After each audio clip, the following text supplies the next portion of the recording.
ছয়টার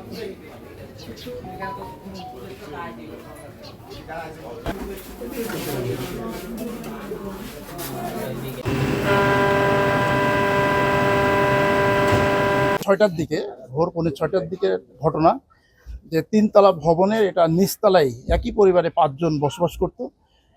সেখানে যে রুমে বসবাস করত সেই রুমে গ্যাস সিলিন্ডার দিয়ে তারা রান্নাবান্না করত। রাত্রে তারা রান্নাবান্না করে যখন ঘুমিয়েছিল, ভোরে যখন চুলাটা ধরাতে গেছে সঙ্গে সঙ্গে তখন কিন্তু বিস্ফোরণ হয়ে 5 জন দগ্ধ হয়েছে।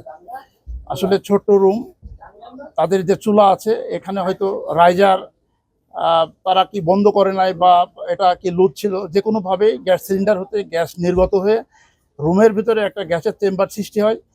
যখনই এটা চুলা ধরাতে গেছে সঙ্গে সঙ্গে এটা বিস্ফোরণ ঘটছে এবং পাশাপাশি 5 জন দগ্ধ হয়েছে।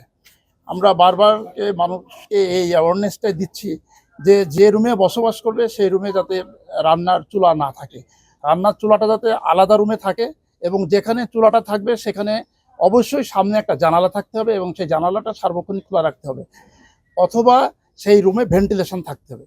যদি বাতাস সহজে সবসময় যাতায়াত করতে পারে, প্রবেশ করতে পারে, সেখানে গ্যাস নির্গত হলেও এই ধরনের বিস্ফোরণ ঘটবে না এবং মানুষ দগ্ধ হবে না।